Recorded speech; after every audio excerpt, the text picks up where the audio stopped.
The bus jolts over a pothole and someone in the back gasps. It's May 1945. The war in Europe ended 2 weeks ago, but no one on this bus feels victorious. Through the dust-caked windows, the flat expanse of West Texas stretches endlessly under a sky so pale it looks bleached. The air inside smells like sweat and diesel and something else, fear maybe, or shame. Greta Hoffmann sits near the middle, hands folded in her lap, back straight despite the hours of travel. She's 24 but looks older. Her blonde hair, once carefully pinned, now hangs in limp strands around a face gone grey with exhaustion. The Red Cross armband on her sleeve is faded, stained with mud that might be from France or Belgium, or any of a dozen shattered towns she moved through as the Reich collapsed around her. She doesn't look at the other women. Doesn't speak. They've learned not to speak much. Words cost energy, and energy is precious when you don't know where your next meal comes from, or if there will be a next meal at all. The guard at the front is an American soldier, barely 20, with freckles and red hair that reminds Greta of a boy from her village who died at Stalingrad. He's trying not to stare at them, these German women in their tattered uniforms, but curiosity keeps winning. His rifle rests across his knees. He shifts it occasionally, uncomfortable with the weight or maybe uncomfortable with the whole situation. Outside, the landscape offers nothing. No trees, no buildings, just scrubland and dust and the occasional oil derrick pumping like a mechanical heart. This is Camp Fan in Texas, though they won't arrive for another hour. The women don't know this. They know only that they've been shipped across an ocean to a country that speaks a language most of them barely understand, that they're prisoners now in a war they never wanted to fight, and that they're heading somewhere hot and flat and completely alien to everything they've ever known. The woman beside Greta starts crying.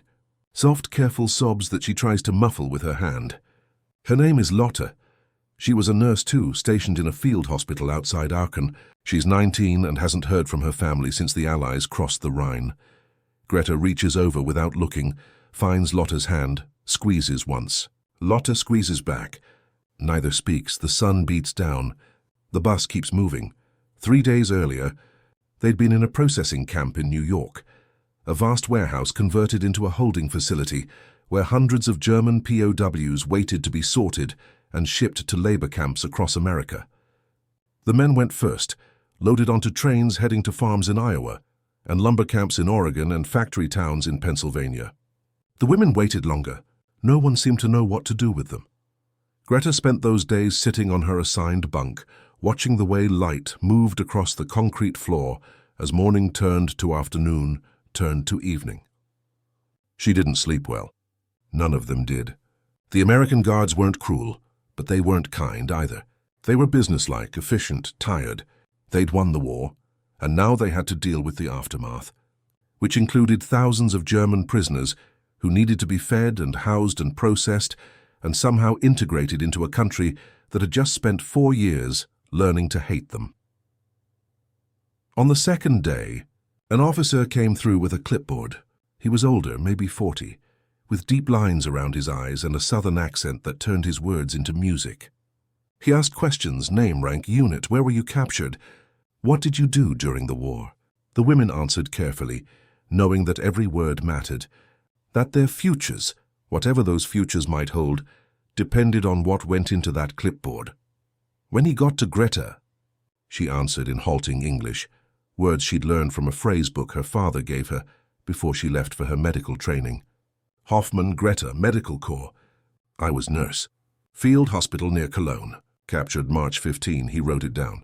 Looked at her for a long moment. You speak English? Small, she said. Little bit. You'll learn more, he said, not unkindly. Then he moved on. That night, Greta lay awake on her bunk and listened to the sounds of 200 women trying not to cry. Some failed. Some prayed. Some just stared at the ceiling and waited for morning. Greta did all three. The bus slows.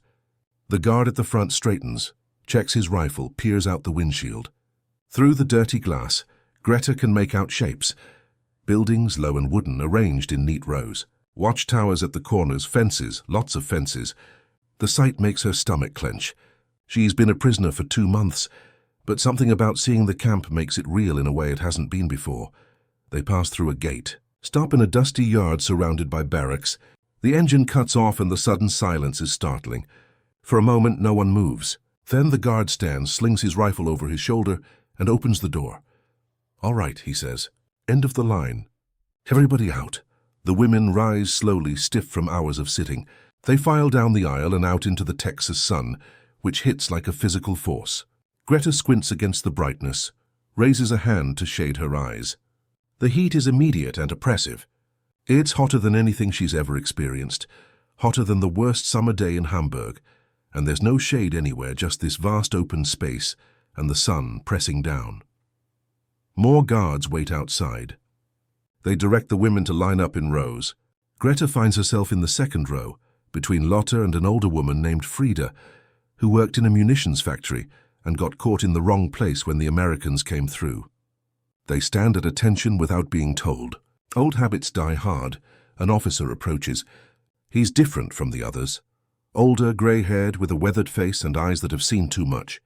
He carries himself with the easy authority of someone who's been giving orders for decades. The women watch him warily. He stops in front of them, looks them over, takes his time, finally speaks. "My name is Colonel Harrison," he says. His voice is deep, measured. "This is Camp Fannin.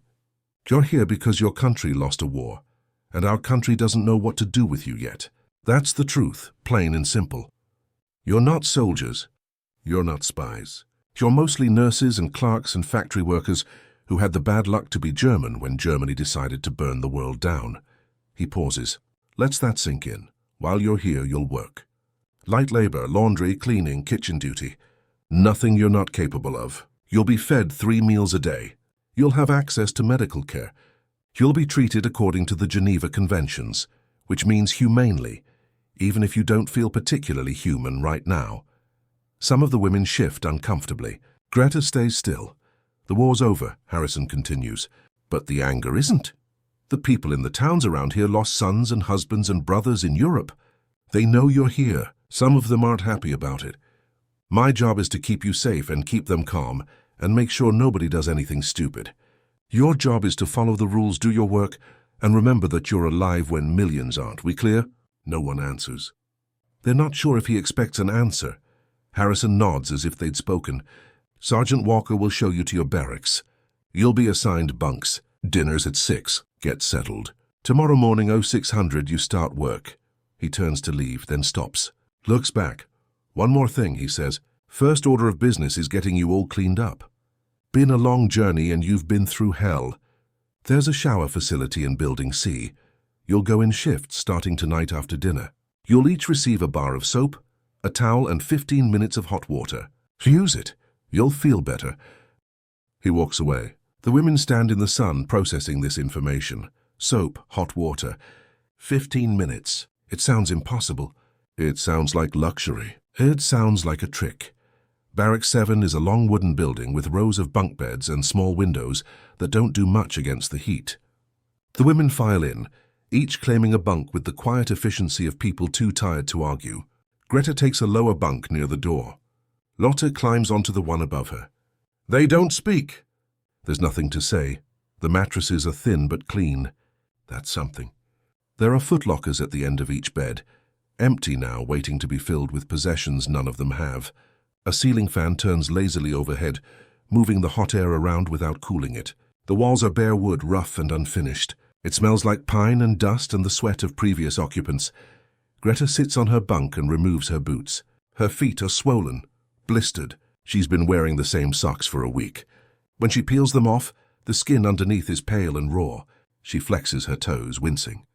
Beside her, a woman is quietly crying. Someone else is praying in whispered German. Most just sit in silence, staring at nothing. Time passes. The sun moves across the sky, visible through the small windows. The heat doesn't diminish. Greta lies back on her bunk and closes her eyes. Behind her eyelids, she sees the field hospital outside Cologne.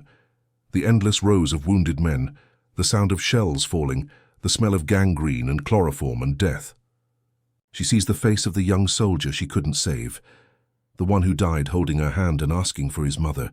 She sees the rubble of her hometown, the letters from her sister that stopped coming last December, the blank space where her future used to be. She opens her eyes, stares at the bunk above her. Breathe. Dinner is a revelation. They're led to a mess hall, another wooden building larger than the barracks with long tables and benches. The American soldiers eat on one side, the German prisoners on the other. The division is clear, absolute, but the food is the same. That's the shocking part. The meal consists of beef stew, bread, green beans, and coffee. Real coffee, not the ersatz stuff they've been drinking for years. Greta stares at her tray, unable to process what she's seeing. It's more food than she's eaten in a single meal since before the war. The bread is white and soft. The stew has actual chunks of meat in it. The green beans are swimming in butter. Around her, the other women have similar reactions. Some cry, some eat slowly, carefully, as if the food might vanish if they're not cautious. Some devour it like animals, months of starvation overriding dignity. Greta eats methodically, chewing each bite thoroughly, trying not to think about how her stomach might rebel after so long on thin soup and moldy bread. Lotta eats with tears streaming down her face. She doesn't wipe them away, just keeps eating and crying and eating. Greta doesn't comment. It would be cruel to notice. When the meal is over, Sergeant Walker stands at the front of the hall. He's the young red-haired guard from the bus, looking slightly more comfortable now that they're off the road. "All right, listen up," he says. "First shower shift is now. Barrack 7 and 8, you're up. Follow me, Greta's barrack." They stand, leaving their trays on the tables. Another American soldier will clean them, which seems impossible but is apparently true. They follow Walker out into the evening air, which is finally starting to cool. The sun is setting, painting the sky orange and purple. It's beautiful. Greta hasn't noticed beauty in a long time. Building C is smaller than the others, set apart. Walker stops outside the door. "Here's how this works," he says. "You go in, you strip, you shower. There's soap and towels inside. You get 15 minutes. Hot water's limited, so don't waste it. Your old clothes go in the bin by the door. Clean uniforms are in the lockers on the right. Find one that fits. When you're done, you line up outside, and we head back to the barracks." Questions? No one speaks. They're all staring at the building like it might explode. "All right then," Walker says. He opens the door. In you go. The shower room is tiled and white and smells like chlorine. There are no individual stalls, just a row of shower heads along one wall with drains in the floor. It's institutional and cold and nothing like home. But there are towels, clean white towels stacked on a bench, and soap. Small white bars of soap, one for each woman sitting in neat rows on a shelf. Greta picks up a bar, holds it in her palm. It's smooth and hard and smells like lye with a faint hint of lavender. She can't remember the last time she held real soap. At the field hospital, they washed with whatever they could find. Harsh carbolic solutions that burned the skin, cold water from buckets, sometimes nothing at all. The wounded came first, always. The staff made do around her, the other women are undressing. Slowly at first, then faster as the reality of hot water sinks in. They're all thin, Greta notices. Ribs showing through skin. Hip bones jutting. Bruises in various stages of healing. Bodies that have been starved and worked and broken by years of war. She undresses too. Folds her uniform and places it in the bin as instructed. Her body is covered in goosebumps despite the heat. She's been wearing the same clothes for weeks, and the air on her bare skin feels strange, vulnerable. Someone turns on a shower. Water hisses out, steaming. The sound makes everyone freeze. For a moment, they all just stand there, naked and uncertain, staring at the running water like it's some kind of miracle. Then Lotta steps forward, walks to a shower head, turns the knob. Water cascades down. She gasps, then steps under it fully, letting it soak her hair, run down her face, cover her body. She tilts her head back and opens her mouth, drinking it. That breaks the spell. The others move forward, each claiming a shower head. Greta finds one near the end, turns it on. The water is hot, genuinely hot, not lukewarm, but actually steaming hot. It hits her shoulders and she flinches, then relaxes into it. The heat seeps into her muscles, unknotting tension she's carried for so long she forgot it was there. She wets her hair, picks up the bar of soap, lathers it between her hands. The bubbles form easily, white and clean. She runs her soapy hands over her arms, her neck, her face. The smell of lavender grows stronger. It's such a small thing, this scent. But it reminds her of before, of her mother's garden. So of summer evenings when the war was still just a rumor, something happening elsewhere to other people. She scrubs harder, tries to wash away the dirt and the smell and the memories. The water turns grey at her feet, swirling down the drain. She scrubs until her skin turns pink, until she can't tell if the wetness on her face is water or tears. Around her, something is happening. The other women are crying, not quietly, not carefully, but openly, loudly, with great heaving sobs that echo off the tiles. Lotta is bent over with her hands on her knees, water streaming over her back, crying so hard she can barely breathe. Frida leans against the wall, face buried in her hands, shoulders shaking. All through the room, women are breaking down, the sound of their grief mixing with the hiss of water, and creating something almost musical in its intensity. Greta understands. This soap, this hot water, this small gesture of basic human dignity, it's undone them. For months they've been treated like cargo, like problems, like enemies. They've been cold and hungry and afraid and filthy. They've slept in mud and eaten scraps, and watched their world burn and tried to hold themselves together through sheer force of will. And now someone has given them soap. It's such a small thing. Such an ordinary thing. In the life before it would have meant nothing. But here now, after everything, it means they're still human. Still worth the cost of a bar of soap and 15 minutes of hot water. Still deserving of this most basic courtesy. Greta slides down to sit on the tile floor, water pouring over her. She pulls her knees to her chest and cries with the others. She cries for her lost sister, for her dead patients, for the boy from her village who died at Stalingrad, for the home that doesn't exist anymore, for the future that disappeared somewhere between 1939 and now. She cries because she's alive and shouldn't be, because she's being treated with kindness by the people she was taught to fear, because someone thought she deserved soap. The water keeps running. The women keep crying. No one speaks. There's no need for words. Outside, Sergeant Walker hears the sound through the door. He's been a guard at this camp for 6 months now, processed dozens of prisoner groups, German and Italian and even a few Japanese. He's seen lots of reactions, but he's never heard crying like this raw, this abandoned. He shifts uncomfortably, checks his watch. They've been in there 8 minutes, still have 7 to go. He glances at the other guard, a corporal named Jenkins who's older and has seen combat in France. Should we?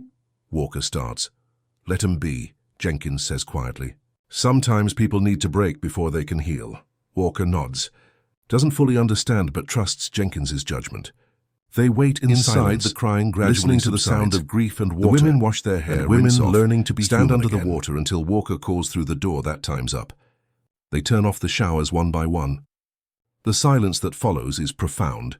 Greta stands and reaches for a towel, dries herself slowly. Her skin feels different, clean in a way that's almost startling. She wraps the towel around herself and walks to the lockers. Inside are stacks of clean uniforms, simple grey dresses with PW stenciled on the back.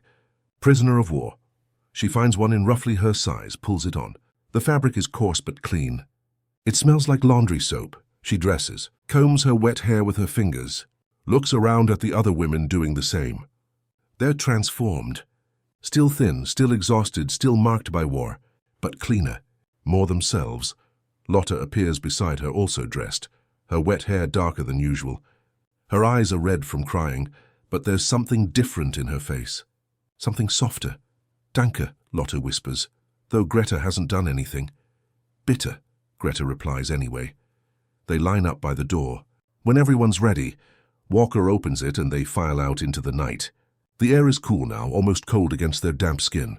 Stars are emerging overhead, more stars than Greta has ever seen. The Texas sky vast and clear and overwhelming. They walk back to the barracks in silence. The dinner sits heavy and warm in their stomachs. Their skin still smells like lavender. Their hair drips onto their shoulders. Everything feels surreal, dreamlike. That night, lying in her bunk with the fan turning overhead and the sound of 60 women breathing in the darkness, Greta thinks about soap, about dignity, about the strange mathematics of war, where enemies become prisoners, become human beings worthy of hot water and towels. She thinks about Colonel Harrison's words. You're alive when millions aren't. She is alive. Against all odds, through all the chaos and violence and random chance of the past 6 years, she is alive. She has soap. She has food. She has a bunk and a towel and the promise of tomorrow. It's not much. It's not freedom. It's not home. But it's something. It's enough to build on, maybe. Enough to survive another day. In the bunk above, Lotta shifts and sighs. Somewhere in the darkness, someone is softly singing a German lullaby. The words drift through the room like a ghost. Greta closes her eyes. For the first time in months, she falls asleep without crying. Morning comes too early. A bell rings at 5:30, and the women drag themselves out of bed, stiff and disoriented. There's a rush to the bathroom, a separate building with toilets and sinks, then a race to the mess hall for breakfast. More food, more abundance. Oatmeal, toast, eggs, juice. Greta eats it all, her stomach stretching to accommodate. At 6 o'clock, they're divided into work groups. Greta is assigned to the laundry with 20 other women. They're led to another building, this one filled with enormous washing machines and drying racks and the smell of steam and soap. An American woman runs the operation, Mrs. Chen, middle-aged and no-nonsense, who speaks with an accent Greta will later learn is Chinese. "You work hard, we get along fine," Mrs. Chen says. "You slack, we have problem. Understand?" They nod. They understand. The work is hard but not brutal. They wash sheets and towels and uniforms by the hundreds, feeding them through the machines, hanging them to dry, folding them into neat stacks. It's hot and damp and monotonous, but it's work. It gives shape to the day. Purpose. Greta finds herself working beside Frida, the older woman from the munitions factory. Frida doesn't talk much, but she's efficient, methodical. They develop a rhythm. Greta feeding sheets into the machine, Frida catching them on the other side and loading them into the dryer. Back and forth, hour after hour. At noon, they break for lunch. More food. Sandwiches, fruit, milk. They eat in the mess hall, exhausted and sweating, not speaking. There's no energy for conversation. The afternoon is more of the same. By 5 o'clock, when the bell rings to end the workday, Greta's arms ache and her back is sore and she smells like soap and steam. They return to the barracks. Dinner at 6. Free time until lights out at 9. The free time is strange. They don't know what to do with it. Some women write letters. The camp allows them 1 letter per week to family in Germany, though no one knows if the letters actually arrive. Some play cards with a worn deck someone found in a footlocker. Some just lie on their bunks and stare at the ceiling. Greta sits outside on the steps of the barracks, watching the sun set over the Texas prairie.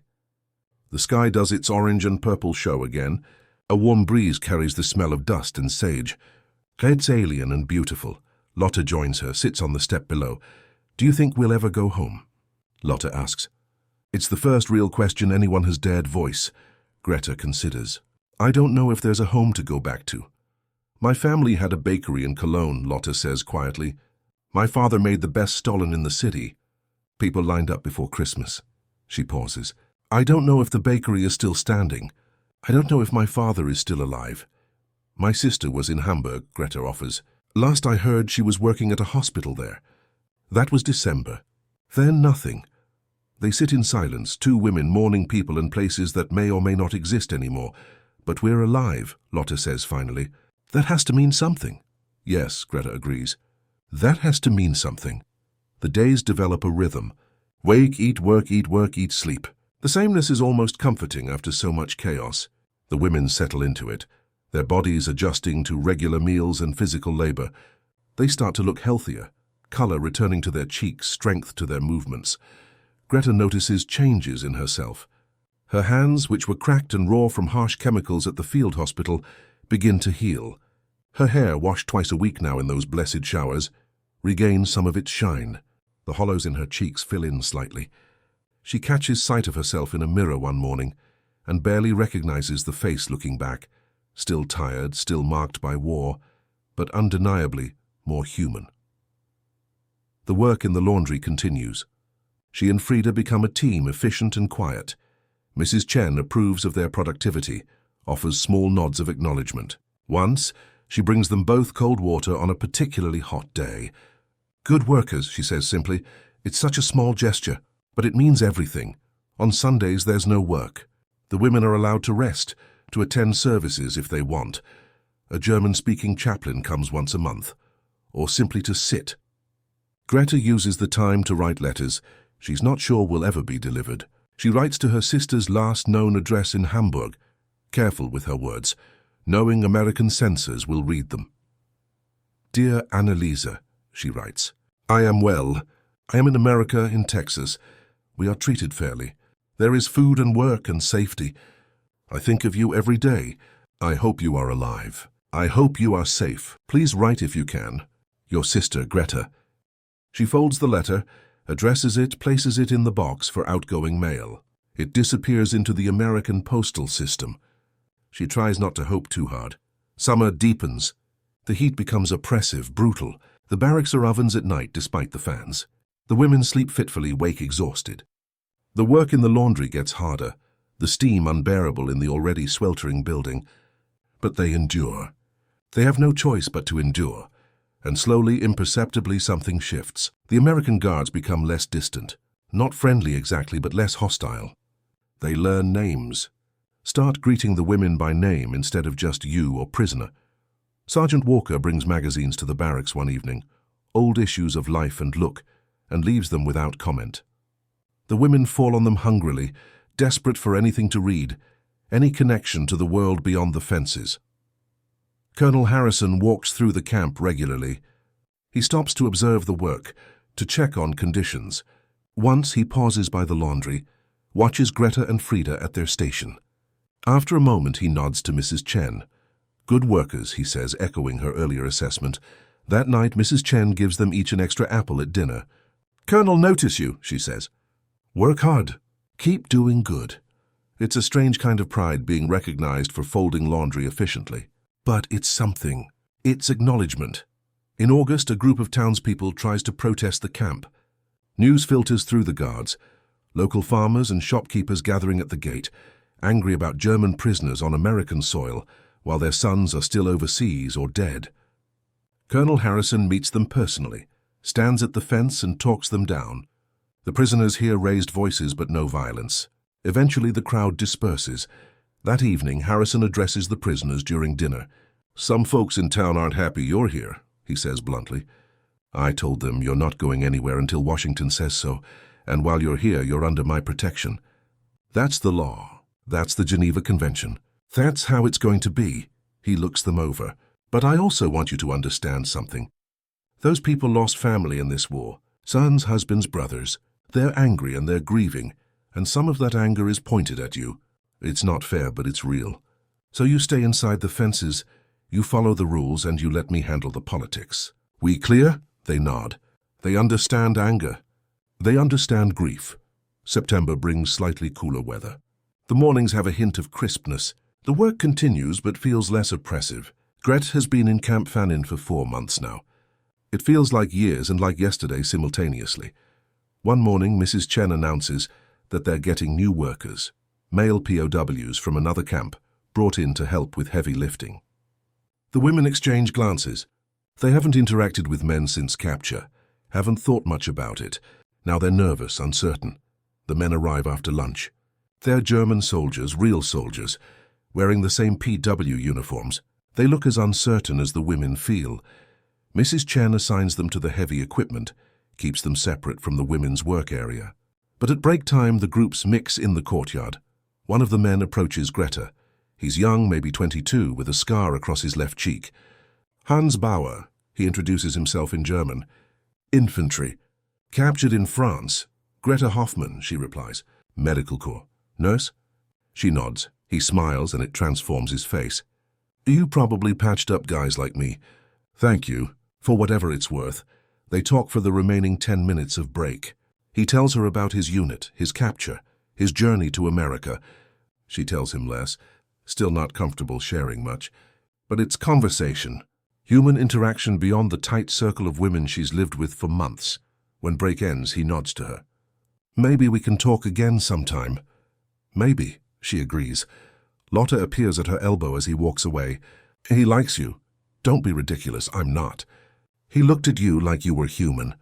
It's been a while since anyone looked at us like that, Greta considers. Lotte might be right. It's disorienting, being seen as a person rather than a prisoner or a problem or a piece of German machinery. But it's not entirely unwelcome. The weeks pass.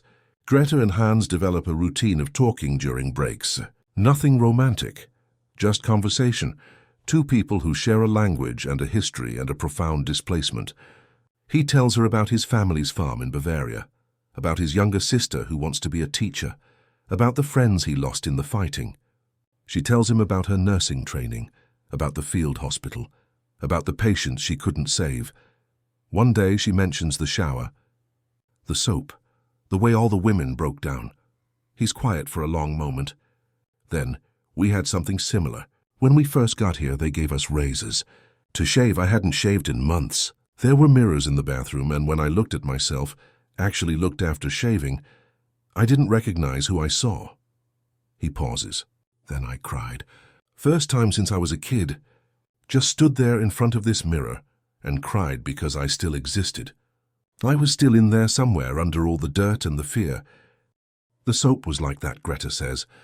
It reminded us we were human. Yeah, Hans says quietly. It's the small things that do it. Not the big gestures. The small things. October brings news from Germany. Letters start arriving more regularly. The postal system is being rebuilt. Connections re-established. One afternoon, Sergeant Walker calls Greta to the administration building. She goes with her heart in her throat, terrified of what this means. He hands her an envelope. Mail call, he says simply. The envelope is thin, worn, postmarked Hamburg. Her sister's handwriting. Greta takes it with shaking hands. Can't speak. Walker nods and leaves her alone in the room. She opens the envelope carefully. Inside is a single sheet of paper, covered in Annaliese's familiar script. Dear Greta, it reads, I am alive. The hospital was bombed, but I survived. I have been working in the ruins, helping where I can. Hamburg is destroyed. Mother and father are gone. The house was hit last year. I only learned recently. I am so sorry. I wish I could have told you sooner. I hope this letter finds you. I hope you are well wherever you are. I pray we will see each other again. Your loving sister, Anneliese. Greta reads it 3 times. Her parents are dead. Her home is gone, but her sister is alive. It's terrible news and wonderful news, and she can't process which feeling should dominate. She sits in the empty room and cries again, this time for loss and relief tangled so tightly she can't separate them. Later, when she returns to the barracks, Lotta sees her face and doesn't ask questions. Just sits beside her on the bunk and holds her hand. Frida appears with a cup of tea someone procured from somewhere. The women gather around without speaking, offering silent support. That night, Greta lies awake and thinks about her parents. Her father who taught her to read, who loved classical music, who built shelves for her medical books, her mother who gardened, who could make a meal from almost nothing, who worried constantly but rarely showed it. They're gone, reduced to rubble and memory. But Anneliese lives. That has to be enough. That has to mean something. November. The weather turns cold. The women are issued jackets, thin but functional. The work continues. Greta's hands are steady at the washing machines now, automatic. Her mind wanders during the work, traveling to Hamburg, to her sister, to the future that's slowly coming into focus. One evening, Colonel Harrison calls a general assembly. All the prisoners, men and women, gather in the mess hall. He stands at the front, looking older than he did when they arrived. I have news, he says. The war's been over for 6 months now. Washington has been figuring out what to do with all you POWs, and they've made some decisions. You're going to start being repatriated, sent home to Germany over the next year. It'll be a slow process. The ships are limited and Germany is a mess, but it's going to happen. A murmur runs through the crowd. Home. The word carries weight and fear and longing. When it's your turn, you'll be notified, Harrison continues. Could be next month, could be next summer. There's no way to predict. In the meantime, you keep working. Keep following the rules, keep being the model prisoners you've been. He pauses, looks them over. I'll be honest with you. I've run POW camps for 3 years now. You German women have been the most cooperative, hardest working group I've had. You came here broken, and you pulled yourselves together. You've done good work. You've caused no problems. When the people in town complained, I told them you're more productive and better behaved than half the local workers I could hire. That's the truth. It's the closest thing to a compliment any of them have received from an American authority. Some of the women actually smile. So keep it up, Harrison says. A few more months, maybe a year, and you'll be on a ship back to Germany. Make the time count. Work hard, stay healthy. And remember, you survived a war. You can survive this. December arrives. Christmas approaches. The women are allowed to decorate the barracks. Paper chains, pine boughs someone cuts and brings in, a small tree in the corner. It's modest, but it's something. Lotte organizes a carol singing. They gather in the evening, 60 women standing in rows singing the old songs. Stille Nacht. O Tannenbaum. Es ist ein Ros entsprungen. The American guards stand outside and listen. Some of them sing along. The tunes are familiar even if the language is different. For a brief moment, the war feels very far away. On Christmas Eve, the mess hall serves a special meal. Turkey, potatoes, gravy, vegetables, pie. It's abundance beyond imagining. Greta eats slowly, savoring each bite, trying to memorize the taste. Across the table, Frida has tears in her eyes. My husband loved turkey, Frida says quietly. He died at Kursk. I haven't had turkey since before he shipped out. I'm sorry, Greta says, don't be. He died fighting for evil. I know that now. I knew it then, but couldn't say it. At least he's not here to see what we became. She takes another bite. But he loved turkey. He'd be happy I'm eating turkey tonight. After dinner, there's a surprise. Someone has brought a phonograph and records. American Christmas music plays through the mess hall. Bing Crosby singing White Christmas, songs about snow and home and peace. The prisoners sit and listen, not understanding all the words but understanding the sentiment. Colonel Harrison appears, makes a short speech. Merry Christmas, he says in careful German. May next year bring you all home. Frohe Weihnachten. Other prisoners respond.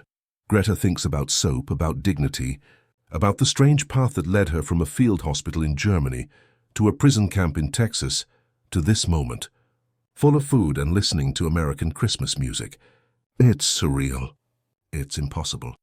It's real. The new year arrives. 1946, the war has been over for 8 months. The world is rebuilding. The prisoners wait. In January, the first group is selected for repatriation. 20 women, including Frida. They'll leave in 2 weeks. The news brings joy and terror in equal measure. Joy at going home.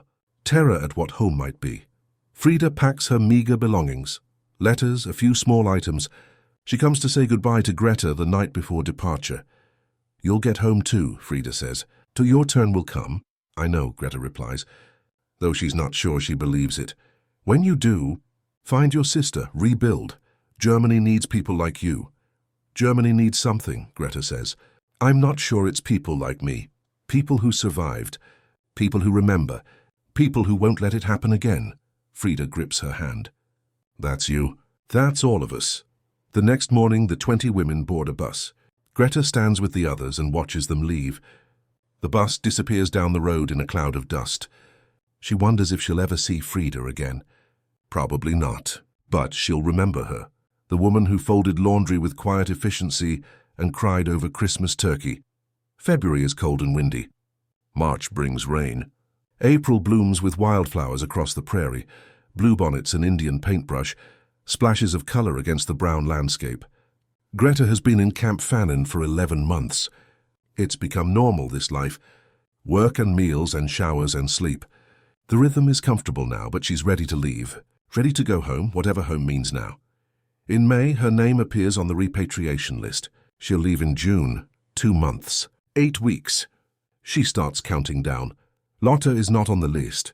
She tries to be happy for Greta, but there's hurt in her eyes. I'll miss you, she says. I'll miss you too. Greta means it. This strange girl has become something like a sister over the past year. They've survived together. Find your sister, Lotte says, echoing Frida. Tell her about us, about the women in Texas who cried over soap. I will, Greta promises. Hans is on the repatriation list too, scheduled to leave the same day. They've become friends over the months, nothing more but genuine friends. When they say goodbye the day before departure, he hugs her briefly. Good luck, he says. With everything. You too.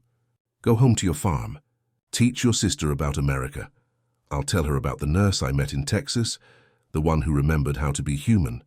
We all did, Greta says. That's what mattered. We all remembered. The day of departure arrives. June 15th, 1946. Greta wakes before dawn, though she doesn't need to. She couldn't sleep anyway. She packs her few belongings into a small bag the camp provided. Clean clothes, letters from Annalisa, a bar of soap she saved from her last shower, wrapped carefully in paper. A reminder, the women who are staying gather to say goodbye. They hug, cry, exchange promises to write, though no one knows if the letters will actually be delivered. Lotte holds on the longest. "Don't forget us," Lotte whispers. "Never," Greta promises. Colonel Harrison is at the gate to see them off. He shakes each person's hand as they board the bus. When he gets to Greta, he pauses. "You did good work here, Miss Hoffman," he says. "Germany will need good people to rebuild. I hope you'll be one of them."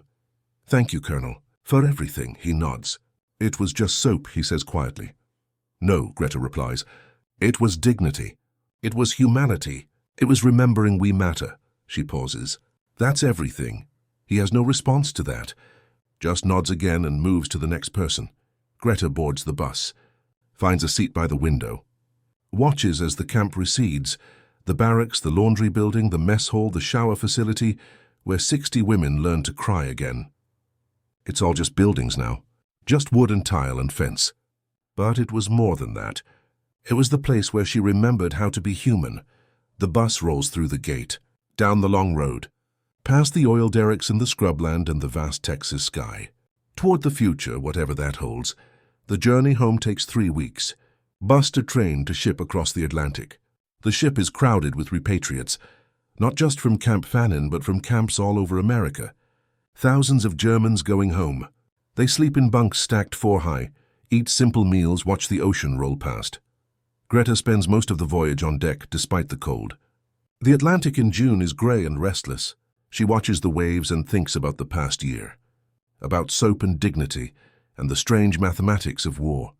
She thinks about Colonel Harrison's words, "You're alive when millions aren't." She thinks about all the small kindnesses that kept her human. The hot water, the clean towels, the extra apple, the magazines, the Christmas music, the good morning from Sergeant Walker, spoken in careful German, the way Mrs. Chen nodded approval. The way being seen as a worker rather than just a prisoner changed everything. She thinks about home, about Hamburg, about her sister waiting somewhere in the ruins. The ship docks in Bremen in July. The city is destroyed, just rubble and desperate people. The repatriates are processed through a camp.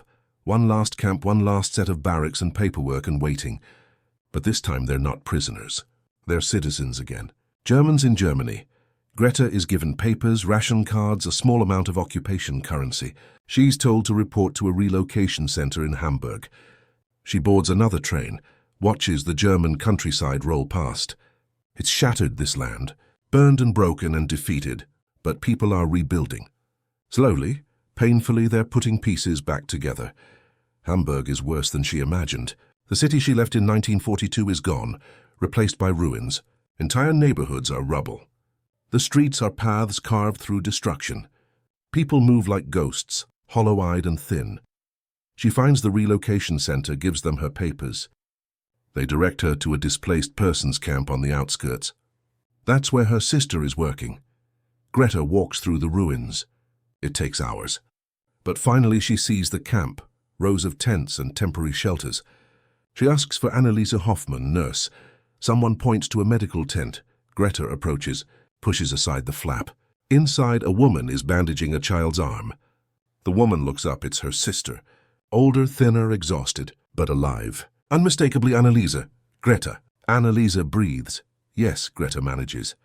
They cross the tent in 3 steps, embrace, hold each other and cry, great racking sobs that draw the attention of everyone in the tent. But neither woman cares. They're together. Against all odds, they're both alive and together. When they finally pull apart, Anneliese wipes her eyes. "I can't believe you're here. Your letters said America. I thought it would be years before you got home. They repatriated me early. Good behavior." Greta almost laughs at the absurdity. "Tell me everything," Anneliese says. "Tell me about America." So Greta does. She tells her about Texas and Camp Fannin and the laundry and the food. She tells her about Lotte and Frieda and Hans and Mrs. Chen. She tells her about Colonel Harrison and Sergeant Walker and the hot water and the clean towels. And she tells her about the soap, about the shower, about 60 women breaking down because someone treated them like human beings. Anneliese listens without interrupting. When Greta finishes, she's quiet for a long moment. "Soap," she says finally. "That's what did it, soap." "It wasn't just soap," Greta says. "It was the recognition that we still mattered. That despite everything, despite the war, despite our defeat, Despite our nationality and our guilt and our complicity, we were still worthy of basic human dignity. Someone saw women who had been through hell and said, "They deserve hot water and soap. That's what broke us. That's what saved us." Annalisa nods slowly. "We're going to need more of that," she says. "A lot more. This whole country, this whole shattered mess, we're all going to need to remember that people are still people. That dignity matters. That small kindnesses can be more powerful than grand gestures." "Yes," Greta agrees. They stand together in the medical tent, two sisters reunited in the ruins. Around them, Germany is broken.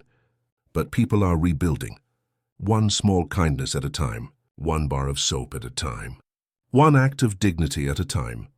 Greta settles into life in Hamburg. She works beside her sister at the displaced persons camp, using her nursing skills to help the endless stream of refugees and survivors. The work is hard, the resources scarce, the need overwhelming, but it's meaningful. It's rebuilding. At night, she stays in a room she shares with two other women in a half-destroyed building that's been made semi-habitable. It's cold in winter, stifling in summer, always uncomfortable. But it's shelter. It's hers. She writes letters back to America, to Lotte still at Camp Fannin, to Colonel Harrison thanking him. The letters take months to arrive, if they arrive at all. But she writes them anyway. One day in November, 7 months after her return, she receives a letter from Texas. It's from Lotte, finally repatriated to Bavaria.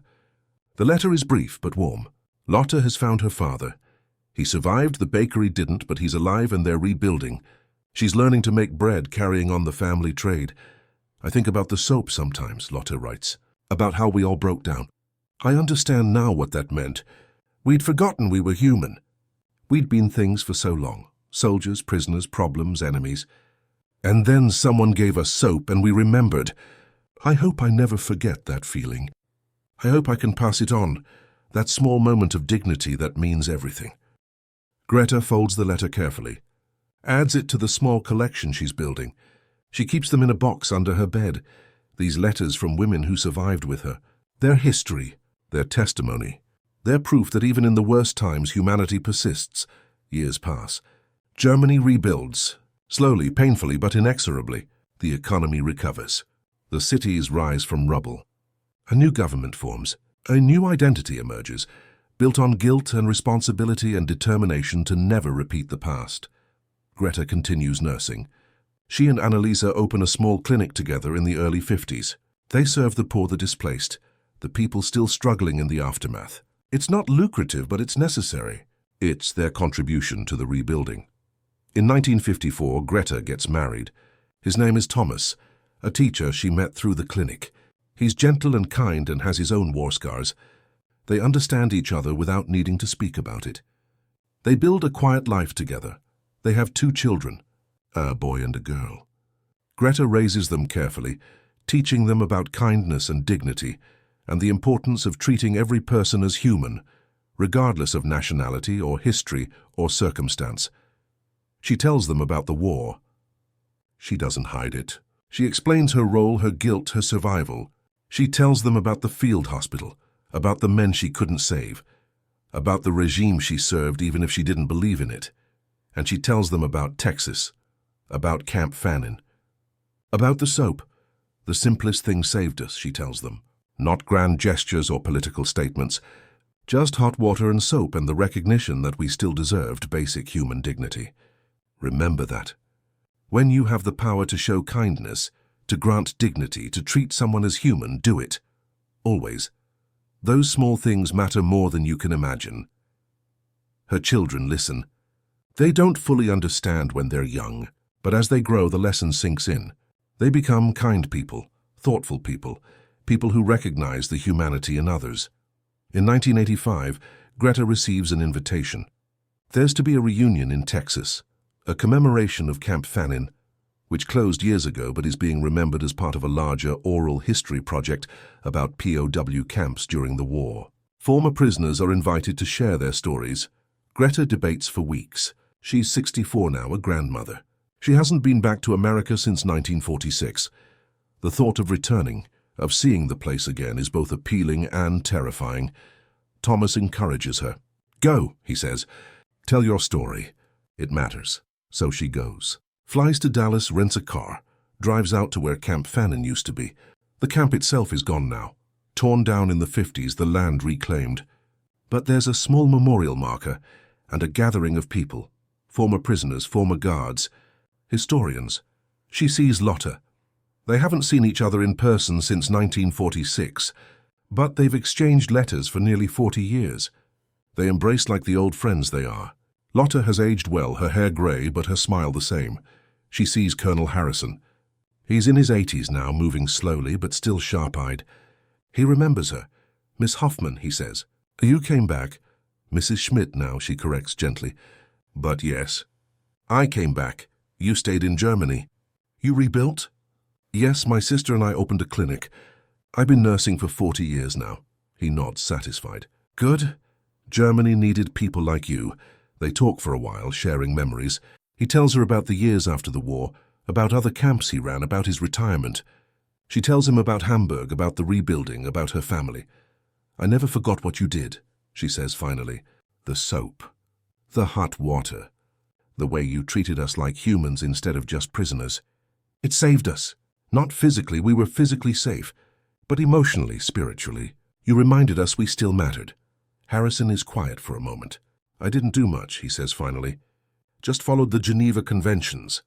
Treated you the way people ought to be treated." "Exactly," Greta says. "That's why it mattered. In a world that had forgotten how to be human, you remembered. You showed us it was still possible." That evening there's a formal program. Former prisoners share their stories. Greta stands at the podium and tells hers. The journey to Texas, the work in the laundry, the food and the shelter and the showers. She tells about the soap. About 60 women breaking down because someone gave them dignity. "I've thought about that moment for 40 years, she says to the audience. "I've tried to understand why it affected us so deeply. And I think it's because we'd been stripped of our humanity so gradually that we didn't even realize it was happening.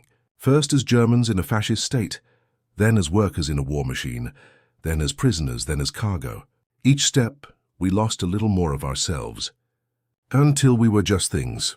Problems to be solved, bodies to be moved, enemies to be contained." She pauses, gathers her thoughts. "And then someone gave us soap. Hot water, clean towels, basic human courtesy. And we remembered. We remembered we were people. We remembered we had names and histories and families and futures. We remembered we mattered." That's what the tears were about. Not gratitude exactly, though there was gratitude, but mostly recognition, the recognition of our own humanity, reflected back to us in that simple gesture of care. She looks out at the audience.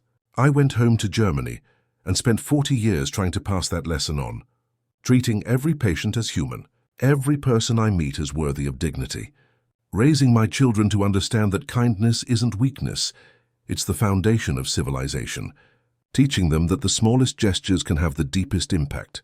She steps back from the podium. The audience applauds. Some are crying. Afterward, people come up to thank her, to share their own stories, to connect. An American woman approaches, middle-aged, kind-faced. "My father was Sergeant Walker," she says. "He passed away 5 years ago, but he talked about the women prisoners sometimes. He said guarding you all changed him, made him think differently about enemies and humanity. He said you taught him that war was about people, not just sides." Greta takes her hand. "Your father was kind to us. Small kindnesses, but they mattered. Please know that." The woman nods, crying now. They stand together for a moment, daughter of a guard and former prisoner, connected by history and memory and the strange bonds forged in a POW camp in Texas 40 years ago. Greta returns to Germany with a renewed sense of purpose. She's an old woman now, but she still has work to do. She speaks at schools, at universities, at community centers. She tells her story, not to glorify or excuse, but to teach.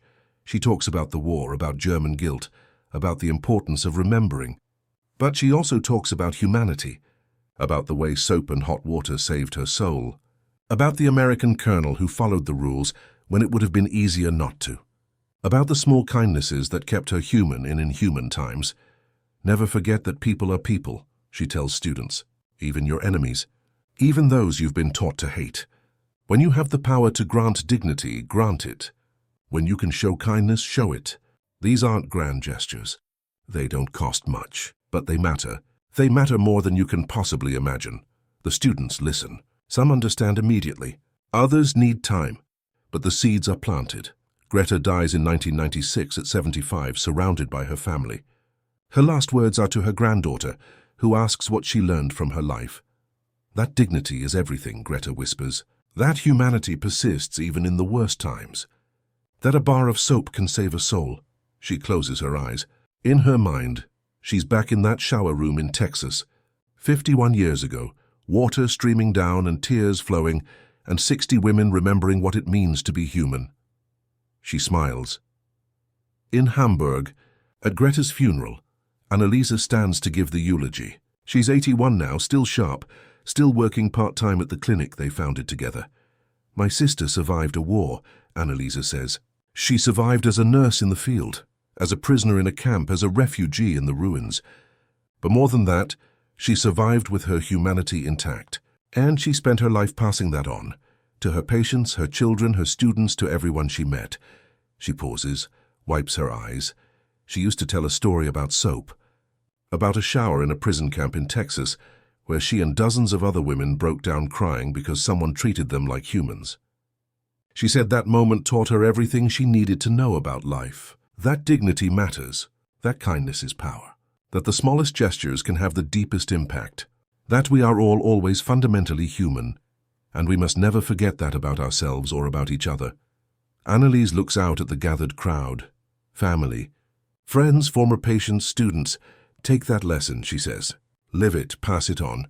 Remember that a bar of soap can save a soul. Remember that you have the power every day to grant dignity to those around you.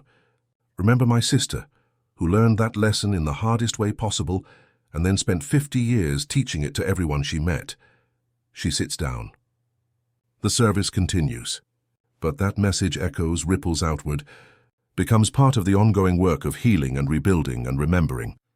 Years later, a historian researching POW camps during World War II comes across Greta's story. She interviews former prisoners, reads letters, pieces together the experiences of German women at Camp Fannin, Texas.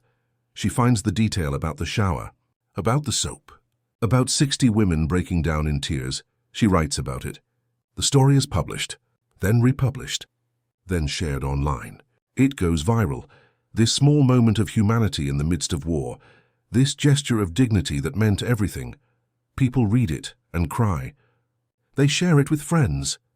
They talk about what it means, how easily we forget each other's humanity, how powerful simple kindness can be, how much difference small gestures make.